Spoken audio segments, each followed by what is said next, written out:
నమస్తే. ఈరోజు ఫిరాయింపులకు సంబంధించి సుప్రీంకోర్టులో కేసు నడుస్తూ ఉంది. మళ్ళీ 25 తారీఖు వాయిదా పడింది. ఇది బీఆర్ఎస్ పార్టీల నుంచి ఫిరాయించిన 10 మంది ఎమ్మెల్యేలు, వాళ్ళ మీద అనర్హత వేటు వేయాలని చెప్పి కోర్టులో కేసు నడుస్తూ ఉంది. మొన్న ధర్మాసనం చాలా సీరియస్ వ్యాఖ్యలు చేసింది. స్పీకర్కి ఇంకెంత సమయం కావాలి అని గట్టిగా అడిగింది. ఆ ప్రభుత్వం తరపున లాయర్లు సింఘ్వి అండ్ ముకుల్ రోహిత్గి స్పీకర్ని ఆదేశించలేదు న్యాయస్థానము అంటే చాలా తీవ్రంగా ధర్మాసనం కామెంట్ కూడా చేసింది. అంటే ఏంటి, మొత్తం టర్మ్ అయ్యేంత వరకు సమయం ఇస్తూనే ఉండాలా? అప్పుడు రాజ్యాంగం ఏం కావాలా, ప్రజాస్వామిక విలువలు ఏం కావాలి అని కోర్టు వ్యాఖ్యానించింది. సో నా అప్పీల్ టు తెలంగాణ స్పీకర్ గడ్డం ప్రసాద్ కుమార్ గారు, మీరు వెంటనే నిర్ణయం తీసుకోండి, లేకపోతే చాలా మీ మీద ఒక మచ్చగా మిగిలిపోతుంది చరిత్రలో. తర్వాత తెలంగాణ సమాజము, మేధావులు, తెలుగు రాష్ట్రాల ప్రజలు అనుకోని పోండి, భారతదేశంలో ఉన్న వాళ్ళు ఎవరైనా సరే, ఎక్కడున్న వాళ్ళైనా సరే, ఒక బేసిక్ విషయం ఒకటి ఆలోచించాలి, అర్థం చేసుకోవాలి. అది చెప్దామని మీ ముందుకు వచ్చిన నేను. భారతదేశము స్వతంత్ర దేశం అయినప్పటి నుంచి ఎన్నో ప్రభుత్వాలు, ఎన్నో రాష్ట్రాల్లో ఎన్నో పార్టీలు అధికారంలోకి రావడం, అధికారాలు కోల్పోవడం, అధికార మార్పిడి జరగడం, ఫిరాయింపులు జరగడం, ఇవన్నీ కూడా జరిగినాయి. రాజీవ్ గాంధీ కాలంలో యాంటీ డిఫెక్షన్ చట్టం తీసుకొచ్చిండ్రు. యాంటీ డిఫెక్షన్ చట్టం ప్రకారం ఒక పార్టీకి ఉన్న శాసనసభ్యుల్లో 2/3 గనక ఫిరాయించకపోతే అది విలీనం అవ్వదు, యాంటీ డిఫెక్షన్ అనర్హత వేటు పడుతుంది అనేది చాలా స్పష్టంగా ఉంది. సో ఈరోజు బీఆర్ఎస్ పార్టీ నుంచి 10 మంది పోయినరు. బీఆర్ఎస్ ఎల్పీని విలీనం చేసేంత సంఖ్య లేదు. సో ఇప్పుడు చాలా క్లియరు, వాళ్ళ మీద అనర్హత వేటు పడుతుంది, బై ఎలక్షన్లు వస్తాయి. అయితే ఇప్పుడు దానికి ప్రాసంగికత ఎందుకుందంటే, ఎందుకు చాలా ముఖ్యమంటే, బీఆర్ఎస్ పార్టీలోకి గతంలో కాంగ్రెస్ పార్టీ నుంచి ఫిరాయింపులు జరిగినాయి, ఇదేం కొత్త కాదు కదా అనే ఒక ఆర్గ్యుమెంట్ వస్తుంది. కానీ డిఫరెన్స్ ఎక్కడుందంటే, బీఆర్ఎస్ పార్టీలో ఆ రోజు Congress party LP legislature party విలీనమైంది. మొత్తం 12 మంది జాయిన్ అయిపోయినారు. సో అది రాజ్యాంగబద్ధం, అది ఎవరు ఛాలెంజ్ చేయలేరు. లేదా ఆ రోజు చేసి ఉండేవాళ్ళు కదా, చేయలేదు కదా, కోర్టు దాకా పోలేదు కదా.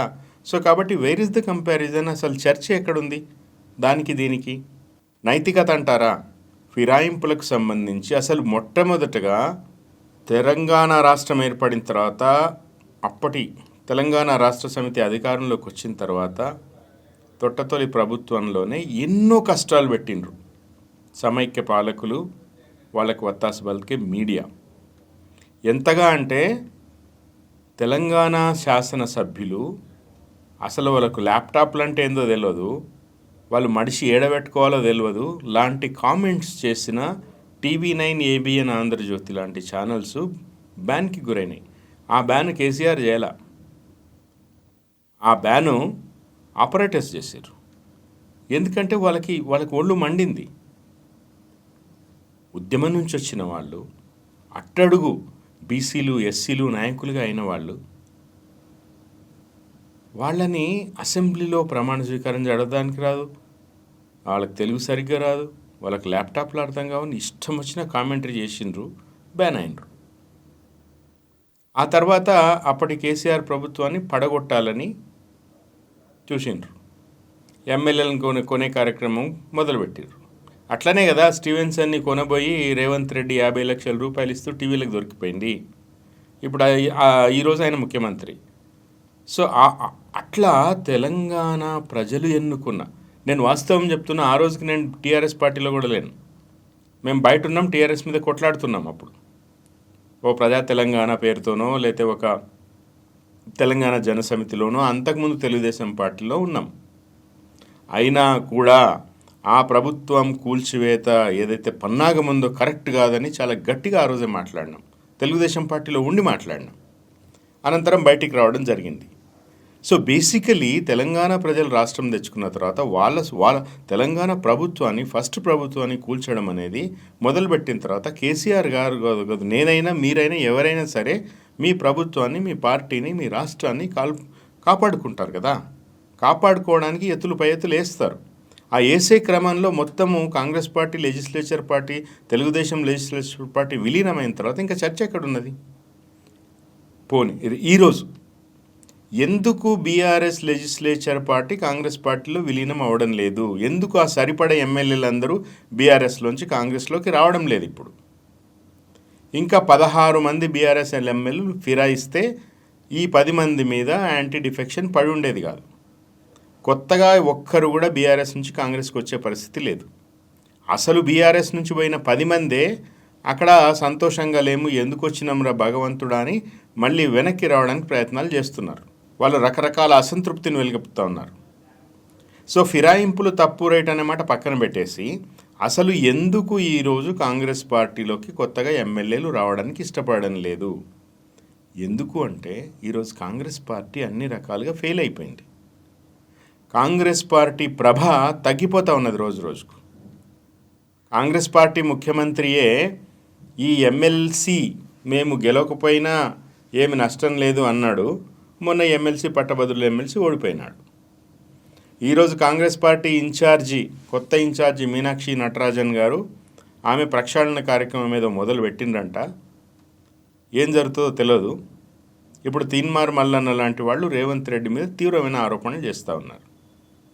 సో కాంగ్రెస్ పార్టీ అన్ని రకాలుగా భ్రష్టు పట్టిపోయి కాంగ్రెస్ ప్రభుత్వం అన్ని వర్గాల ప్రజలు నిరసనలతో రోడ్డెక్కుతూ ఉంటే ఈరోజు ప్రభుత్వమే మేము నీళ్లు ఇయ్యలేము, మీరు పంటలు వేసుకోకండి అని చెప్తా ఉంటే, తాగడానికి నీళ్లు లేకపోతే భూములు నెర్రెలు మొత్తం తెలంగాణ అంతా అదే దృశ్యం కనపడతా ఉంటే, కృష్ణా జలాలు తన్నుకుపోతూ ఉంటే పక్క రాష్ట్రం, చేష్టలుడిగిన ఈ ప్రభుత్వం, ఒక ఎస్ఎల్బీసీలో 8 మంది చనిపోతే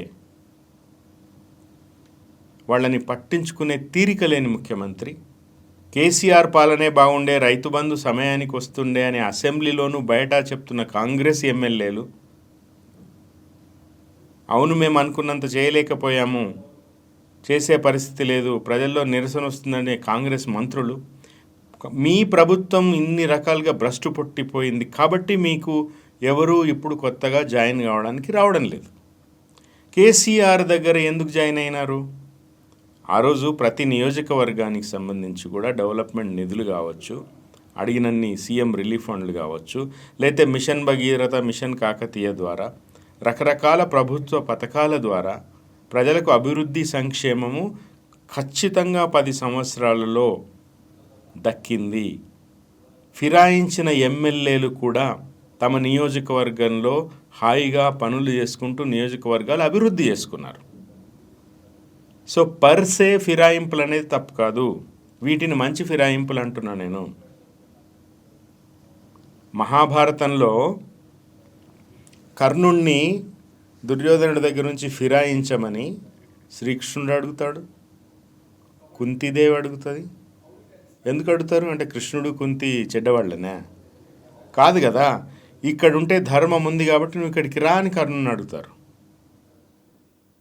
రామాయణంలో రావణాసురుడి దగ్గర నుంచి విభీషణుని ఫిరాయించుకుంటాడు శ్రీరాముడు. ఎందుకు? ఇక్కడ ధర్మం ఉంది కాబట్టి ఇక్కడ రా అంటాడు. సో రాముడు తప్పు అవుతాడా లేకపోతే కృష్ణుడు తప్పు అవుతాడా? విఘ్నులు ఆలోచించాలా. నేను ఒక బీఆర్ఎస్ నాయకుడిని అనే మాట మర్చిపోండి. నేను చెప్తున్న విషయాల గురించి ఆలోచించండి. కాంగ్రెస్ వాళ్ళు ఆలోచించండి, బీజేపీ వాళ్ళు ఆలోచించండి, కాంగ్రెస్ బీజేపీల సింపథైజర్స్ ఆలోచించండి, న్యూట్రల్గా ఉన్న మేధావులు ఆలోచించండి. సో ఈరోజు ఫిరాయింపులు బీఆర్ఎస్ పార్టీ నుంచి ఎందుకు ఆగిపోయినాయి? ఆ రోజు బీఆర్ఎస్ పార్టీలోకి టీడీపీ కానీ కాంగ్రెస్ కానీ పూర్తిగా లెజిస్లేచర్ పార్టీ విలీనమయ్యేంత మంచి పనులు కేసీఆర్ ఏం చేసిండు అనేది తేటతెల్లంగా ఉంది కదా. ఈరోజు భ్రష్టు పట్టి మన కాంగ్రెస్ పార్టీలోకి ఎవరు రావడం లేదు, వచ్చిన వాళ్ళు కూడా సంతోషంగా లేరు కదా.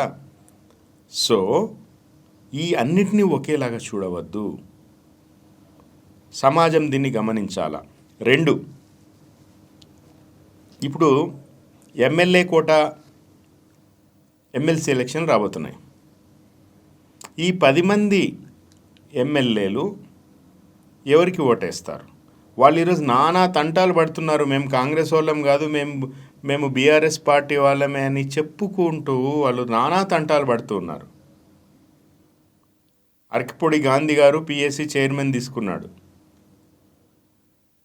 కానీ వాళ్ళు ఈరోజు ఈ అనర్హత వేటు పడుతుందేమన్న ఉద్దేశంతో భయంగా జంకుగా ఏ ప్రభుత్వ కార్యక్రమాల్లో పాల్గొనకుండా తప్పించుకొని తిరుగుతున్నారు. ఎందుకంత దౌర్భాగ్యం? ధైర్యంగా మేము బీఆర్ఎస్ తరపున గెలిచినాం, ఇక్కడ వచ్చినాం, పొరపాటైంది, మళ్ళీ పోతాం అని ఆ ప్రయత్నం చేయొచ్చు. లేదా మేము కాంగ్రెస్ పార్టీ ఏదో మాకు కాంట్రాక్టులు ఇస్తుందనో, డబ్బులు ఇస్తుందనో, పదవులు ఇస్తుందనో అని బయటికి చెప్పకపోయినా మేము నియోజకవర్గాలు అభివృద్ధి చేసుకుంటామంటూ మరి డబ్బులు తెచ్చుకొని చేసుకోవచ్చు కదా. సాధ్యం కదని నువ్వు తెలుసు కదా, కాబట్టి అది చెప్పే ధైర్యం లేదు. సో మీరు పుట్టినింటా సుఖంగా లేరు, మెట్టినింటా సుఖంగా లేరు. ఏమి జీవితం అది? ఆలోచించాలి మీరు. ఫిరాయింపు ఎమ్మెల్యేలు మీరే ఇస్సిరి కొట్టి ఎమ్మెల్యే పదవికి రాజీనామా చేసి మళ్ళీ ఎలక్షన్కి పోతే కొంత పరువు మర్యాద అయినా మిగులుతుంది. సో ఈరోజు ఎమ్మెల్యే కోట ఎమ్మెల్సీ ఎలక్షన్లో ఎవరికి ఓటేస్తారు మీరు? బీఆర్ఎస్ పార్టీ విప్పిస్తే విప్పు ధిక్కరించి కాంగ్రెస్ అభ్యర్థికి వేస్తారా, లేతే విప్పు పాటించి బీఆర్ఎస్కి ఓటేస్తారా? ఆలోచించుకోండి. నిజానికి ఈరోజు ఉన్న 5 ఎమ్మెల్సీ స్థానాలకి ఒక 5వ అభ్యర్థిని కూడా బీఆర్ఎస్ పార్టీ పెట్టాలి అని కోరుతున్నాను నేను.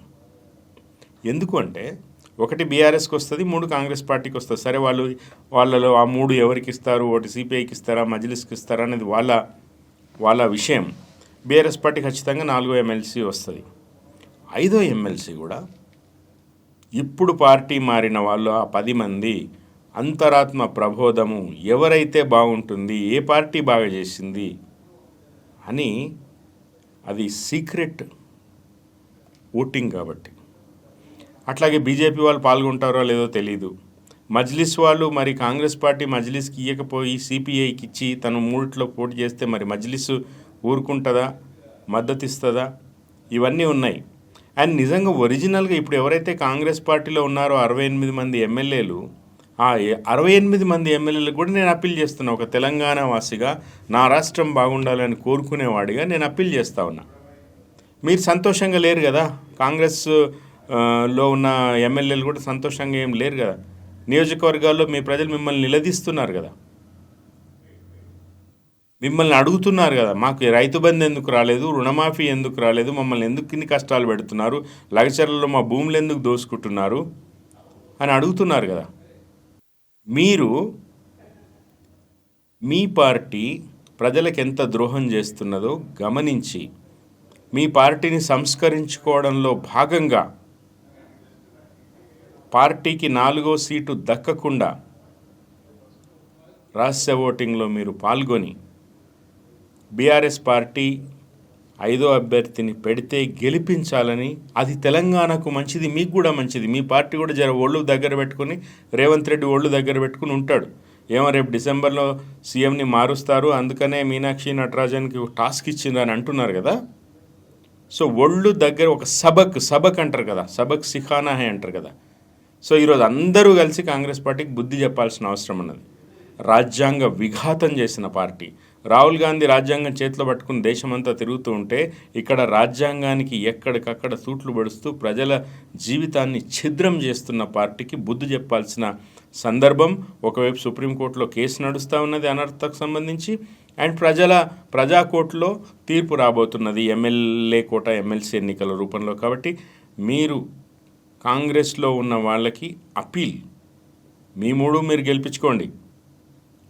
4th బీఆర్ఎస్ తన అభ్యర్థిని తను గెలిపించుకుంటుంది. ఒకవేళ 5వది పెడితే బీఆర్ఎస్ పార్టీ పెట్టాలని నేను కోరుకుంటున్నా.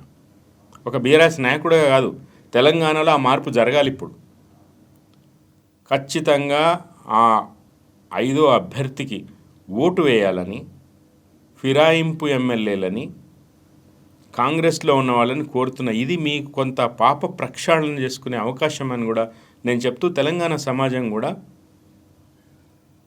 పిడుగుకి బియ్యానికి ఒకే మంత్రం వేయకుండా, అన్ని ఫిరాయింపులని ఒకే ఘాటన కట్టకుండా, అదే సినిమాలో మహేష్ బాబు డైలాగ్ ఉంటుంది కదా, ఎప్పుడు వచ్చామన్నది కాదన్నయ్య బుల్లెట్ దిగిందా లేదా లాగా, ఎందుకు ఫిరాయించినాం కాదు, ఫిరాయించి ఏం చేసినాం.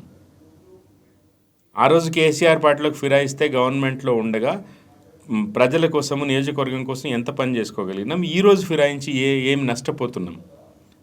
వ్యక్తిగతంగా కానీ, నియోజకవర్గ ప్రజల్లో చులకనవ్వడం కానీ, అసలు అంతిమంగా తెలంగాణకి కాంట్రిబ్యూట్ చేయకుండా చేష్టలు ఉడిగిపోయి ఏ పార్టీలో ఉన్నామో అని చెప్పుకునే దిక్కులేక సిగ్గుగా దాచుకుని తిరిగే దౌర్భాగ్య పరిస్థితి నుంచి తప్పించుకోవాలంటే, హాయిగా రాత్రి నిద్రపోవాలంటే కొంత పాప ప్రక్షాళన అవసరం.